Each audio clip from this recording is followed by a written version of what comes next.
Welcome back to the deep dive. Today we're talking about that moment, that real high point in a startup's life. You've just signed a term sheet with an investor. Huge excitement, right? Feels like the money's practically there, a massive milestone. But like in any good story, there's often a bit of a twist or maybe a hurdle, something that can genuinely make or break the deal closing. It sounds serious and, well, it is important. It's a critical part of actually getting that funding finalized. So for this deep dive, we're focusing on some essential insights on due diligence, drawing from Welcome Wadhwani Expert Insights. Exactly. And our aim today really is to help you understand how to navigate this whole due diligence process smoothly.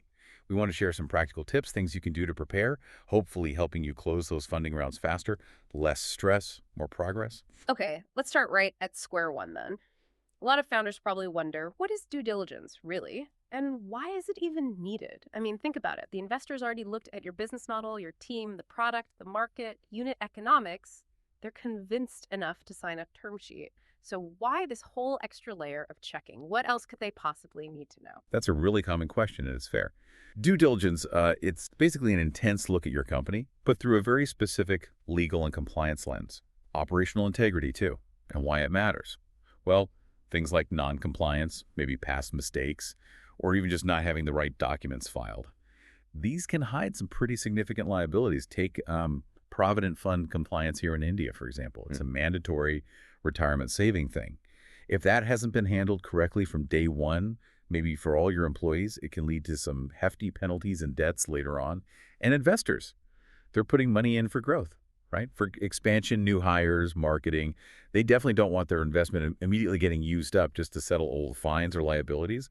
Imagine, 20% of your Series A just vanishing to clear up past issues. Wow, okay. Yeah, that really puts the risk into perspective. So it's about uncovering those hidden financial bombs, essentially. Are there other reasons for doing it, other objectives? Oh, absolutely. Another big one is simply verifying the facts. Everything you presented during the pitch, during their evaluation, they need to confirm it all. We're talking revenue numbers, costs, margins, customer details. They double check everything. Ultimately, the goal for them is to figure out, is this really the solid deal it looks like, or could it turn into a costly mistake because something wasn't quite right? And usually this whole check is done by specialists, a law firm, and an accounting firm that the investor appoints, independent eyes. Okay, right, specialists. So let's unpack this a bit more then. What exactly are they looking at? What gets checked? Generally, they focus on four main risk categories. You've got compliance and legal, finance, HR, human resources, and intellectual property or IP. Four areas, okay. Yep. So for compliance and legal, they're looking at all the official stuff. Ministry of Corporate Affairs rules, regulations, filings. Basically, is your company set up and running legally as a private limited entity? All that paperwork. Then finance. This is a deep dive into your past financial records. They'll scrutinize revenue streams, your costs, who owes you money receivables, and who you owe money to payables. Plus, they do really detailed checks on tax payments and filings, direct taxes, indirect taxes, the works. Makes sense. Financial health check. What about HR? HR is crucial. They look closely at your key employees, salaries, any bonuses, promises of stock options, or ESOPs. They check appointment letters and whether relevant labor laws apply and are being followed. And here's a common slip-up for early-stage companies. Hiring people with just a quick email confirmation, maybe even just a phone call. Oh, I can see how that happens in the early rush. Exactly. But what's really expected, what the due diligence team looks for, is a proper employment contract. And that contract needs specific clauses. Things like non-compete, confidentiality, clear termination terms, and, really importantly, who owns the intellectual property created by the employee. If those contracts are missing or maybe incomplete, the agency will definitely flag it. They'll tell you, hey, you need to get these drafted and signed. And doing that under pressure, well, it can really slow down getting investment closed. Right, scrambling for contracts sounds stressful. Okay, and the last one. Intellectual property. Yes, IP. Hmm? And look, every single business has some kind of IP. If you're a tech company, it's often your code. Product company could be your design, pharma, formulations. And beyond that, your brand name, your website URL, that's all part of your company's identity, it's IP. So the due diligence exercise checks all the relevant filings and agreements to make absolutely sure that the ownership of all this IP legally belongs to the company. Not to an employee, not to a third-party vendor you use, not even to one of the founders personally. Ah, okay, so ownership has to be crystal clear. Crystal clear. And here's a simple, super common example. A founder buys the company's main domain name, maybe from GoDaddy or somewhere similar, using their personal credit card. Technically, in that situation, the founder owns the URL, not the company. There's a problem. The company URL, like all key IP, must be owned by the company itself. Avoids huge headaches later, especially during, say, an acquisition. Wow, yeah, that GoDaddy example really highlights how small details can matter hugely, it sounds like.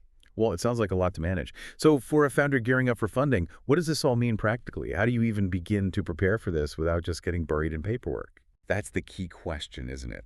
And look, it sounds daunting, but it's manageable if you're strategic about it. Think of getting a due diligence checklist, which you can often get examples of, like getting the questions before an exam, like prelims before the finals. They're basically 3 simple steps to get ready. First, create a deal room. This is just a secure online space, maybe using Dropbox, Google Drive, whatever works. Set up folders based on that checklist. Folder number 1 for your incorporation certificate, folder 2 for something else, and so on. Okay, digital filing cabinet, makes sense. Exactly. Step 2, start uploading the documents into the right folders. Incorporation certificate goes in folder 1. Easy. Step 3, just keep doing that for every item on the checklist. And, this is important, track the status. Maybe mark each item as done, in progress, or to do. It's totally okay if something isn't ready yet. Just note it, work on getting it, and then update the status. It helps you see your progress. And track what's missing. Precisely. And one really vital piece of advice here, be transparent. Don't try to hide anything you think might be a problem. Trust me, the due diligence teams are good. They will find it eventually. Transparency is just fundamental in the investor-founder relationship. It builds trust. It's funny because you get so focused on the pitch, the vision, the numbers. It's easy to think signing the term sheet is the finish line. But actually, talking to experienced founders, the ones who've done multiple rounds, they often say this preparation part, getting ready for D&D, is the most critical step. They literally call it make or break. They're absolutely right. You basically face a choice, right? 2 paths. Option 1, be reactive. You wait until after the term sheet, you get hit with this massive checklist, panic sets in, you start running around like crazy trying to find documents from years ago, and the whole funding process gets delayed, sometimes by weeks or even months. It adds a lot of friction. Yeah, sounds like chaos. What's option 2? Option 2 is proactive. You get hold of a typical due diligence checklist now, maybe even before you start seriously pitching investors, and you start organizing. The goal is to be DD ready ahead of time. It shows investors you're not just a great visionary, but also organized, professional, reliable. It smooths the whole path. Be prepared. Okay. So let's say you go through all this. The lawyers and accountants do their digging. What's the actual outcome? What happens at the end of the due diligence process? Well, like we said, the whole point is to evaluate the deal from that legal, compliance, and financial angle. It's about finding any hidden skeletons, right? Things that could blow up into big liabilities later. And remember, investors want their money fueling growth, not paying off historical mistakes or non-compliance issues. So the outcome is usually presented as a report, often highlighting a list of red flags. Red flags. Okay. What happens then? It depends on the severity. If there are major red flags, something really serious like clear evidence of fraud by the founders, then frankly, the deal is almost certainly off, called off completely. But in many cases, maybe most cases, the red flags are more minor, things that can be fixed. In that situation, the company is usually given some time, maybe before closing or sometimes just after, to take corrective actions, to get things in order. It's also worth mentioning the intensity of DD can vary. Angel stage due diligence, for instance, is usually not quite as deep as for, say, a Series A round. Why is that? Mainly because very early stage companies just have less history, right? Fewer employees, simpler operations, less data to actually scrutinize. But by the time you're raising a Series A, you likely have customers, a bigger team, more complex operating history. So the due diligence becomes much, much more intensive, more to check. Right. That makes sense. The more complex the business, the deeper the dive. So understanding this, preparing for it, it's clearly not just a box-ticking exercise. It sounds absolutely fundamental for any startup looking for investment. Being ready seems like it can really make the whole journey smoother, faster. It really can. And what's quite fascinating when you think about it is how these seemingly small operational details today, getting that contract right, filing that form correctly, can have such a big long-term impact years down the line. Yeah. Affecting valuations, exit opportunities, everything. That's a powerful point. So maybe the final thought for everyone listening is this.